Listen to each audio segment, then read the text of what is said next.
For the last 5 years, Geno has been the most mysterious villain of Fortnite, but did you know there's a secret character helping him from the shadows? He has recruited one of Midas' family members to create a portal, and this will play a large part in the future of the storyline. Let's break down 7 unsolved mysteries in Chapter 4, starting with the Oathbound. This suspicious new kingdom has been confirmed to be an early version of the Imagined Order, which Geno created before leaving his homeworld. And so to make sure he didn't abandon his people, Geno created a clone of himself called the Ageless, who has been the king of the Oathbound ever since. There is a massive question looming over us, and that is the mystery of the Ageless, who could either become the hero or the most dangerous villain of Chapter 4. In the files, the Citadel is called Light Castle, which is an interesting way to describe the Oathbound. As we've learned, light is associated with rifts, and those are mainly used by the 7 and the 0 point. It's an unusual choice of words. It makes you wonder if the Ageless is actually a good guy. And this is where things get suspicious. He started to recruit everyone on the island, like Raptorian the Brave, who called the kingdom a little too perfect. Someone who's more enthusiastic is Scrap Knight Jules, who thinks the tech on the island is intriguing and is willing to work with anyone who could teach her about it. Then we have characters who are pretty cautious about Geno. When you talk to Joni the Red, with her outfit equipped, she says, "Have you heard the adage, those who seek power shouldn't wield it?" Sure sounds like the Ageless might be a villain after all. But right now, we are way more concerned about his mysterious right-hand man, who doesn't have a name or face, but is already the most crucial character of the season.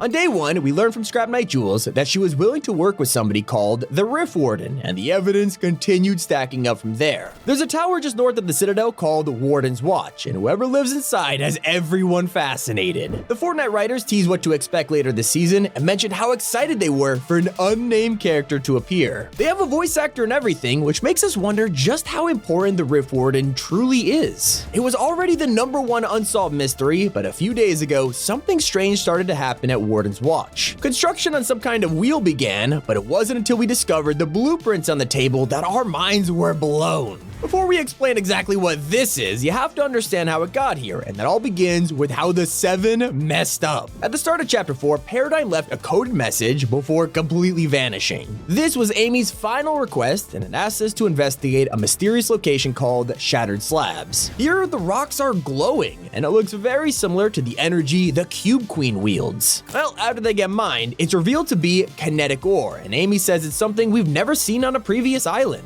The Oathbound have been using this as a fuel source, and it powers their weapons, items, everything. But the box left by Paradigm has a refined version of the kinetic ore, which is hundreds of times more powerful. That's why she sends it to the owner of the quarry, who says, "Your gift intrigues me, but do you truly know what you have given us?" This quote-unquote tough knight guy isn't the Ageless, but it's actually the Warden. He is secretly working with Midas' daughter Jules to use these rocks for an insane purpose, and it all ties back to this mysterious device at the Warden's tower. Looking at the blueprints, you can see how they're using the ore to create a rift portal, and this poses so many questions. Could this be a gateway to another reality, or are they trying to bring someone to ours? There are some insane theories about what'll happen once the portal is complete. Maybe, just maybe, it could summon the real Geno to the island. Or maybe they might use this to go to other realities to create a new army. So who would fight back when this happens? Well, 7 are completely missing, while the Oathbound get more powerful with each passing day. Luckily, that answer is in the Icy Wastelands, where these mysterious shrines have been brought to the island. These may look like Jedi temples, and they're not far from it, because this location is the headquarters of a new group known as the Reality Warriors. If you pay attention to the architecture, you'll notice a strange pattern, and all feels very familiar. And hidden inside the buildings, there are blueprints for a round vault door. Well, it turns out you could actually find this for yourself, because on the outskirts of the ice biome, there's a forest where the Reality Warriors hid their most valuable possession, the 0 point. They built extremely fast, which means they've been doing this for a long time. Who knows how many years they've studied the 0 point and protected reality, but they were definitely here before Geno. I mean, sure, this could be our very first look at the 7 from thousands of years ago, but I think it might be something even more important than that. While the Oathbound built statues of the Ageless, this group worships a woman in robes. If this really was an old version of the 7, why is their leader someone we've never met? And the answer to this could be hiding in a live event from 2 chapters ago. During the Cube Queen's attack, we watched as the group rescued Agent Jones and flipped the island, but there was one piece of dialogue which went totally unexplained.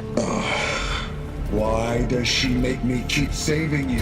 Now, we've never figured out who the Foundation was referring to, but if it's this mysterious leader, it means she has secretly been pulling the strings this entire time. It's totally possible that the Seven were actually members of the Reality Warriors before they broke off and formed their own group. There's so much unexplained backstory to these characters, and to this day, we still have no idea why the Foundation has such a strong rivalry with Geno. But that shouldn't distract us from the huge mystery surrounding the disappearance of the Seven. So we know the Paradigm left behind instructions for Amy, but it's still unclear why she'd want the Ageless to have Kinetic ore. She vanished without an explanation, but some theories suggest Paradigm is actually inside the vault at Hidden Henge, protecting the 0 point just like Singularity did in Chapter 1. Still not as confusing though as the return of the loop, because even though the Reality Warriors have control of the 0 point, people are still losing their memories. Frozen Fish Stick was a part of Snowheart's kingdom when it was brought to the island. Only problem is, he can't remember her name. In fact, he can't recall anything about his past life, confirming the loop is still intact. The same thing happened in Chapter 2 when the Foundation sealed off the 0 point and encased it in a tower of stone. Despite cutting off access to it, the loop was completely untouched, and this remains one of the storyline's biggest mysteries. The Fracture event was supposed to give us concrete answers on the last reality and their terrifying leaders. After the Herald consumed the island, it exploded into millions of pieces and then suddenly cut to black. We only figured out the meaning behind this thanks to a deleted scene, which shows us exactly what brought us to this moment. After the island exploded, the last reality were meant to continue the plan, arriving in their mothership and abducting the 0 point for themselves. They already tried this once before. While it didn't exactly work out, now there was nothing left to protect it. But what the mothership didn't plan for was the 0 point to wake up and fight back. It flew away to an unknown reality before Paradigm started Zero Fusion, creating the island we're walking on today. So if huge pieces of the map survived, then it's entirely possible the Herald wasn't obliterated either. In fact, you can find the remains of her tree right now, and it looks pretty bad for her. I mean, that's totally what's left of the Herald, right? Well, not as certain as we first thought, because people have noticed a massive hole at the back of the tree.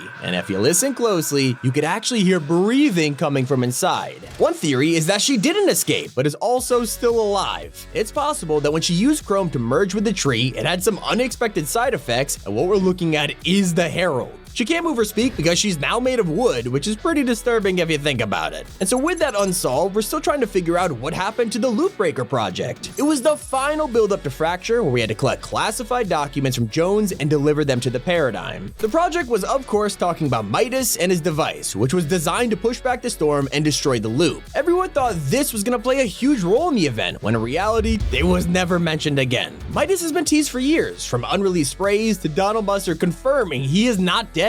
Over the course of Chapter 3, Midas's old crew were spotted hiding in secret rooms, listening in on the I.O. And this is still happening as we speak. If you go to Brutal Bastion, there's a hole in the wall which reveals the fate of Meowscles. He's living in this room eating entire crates of tuna, but it still doesn't get us any closer to solving the Midas mystery. The only recent clue we've gotten is a spray which shows Midas fist-bumping Cuddle Team leader, but this is unreleased, so we have to turn our attention to Jules. As we know, she's working on the Rift Portal, and if you talk to her as Midas, she'll say, "I don't want to get pulled into any schemes." This might be a hint from Epic that we should probably move on, because he is not doing anything important right now. I mean, even his own daughter is too busy. Is this the end of an era, or will Midas make his grand return years from now? This has been Tommy. Keep it here on Top 5 Gaming.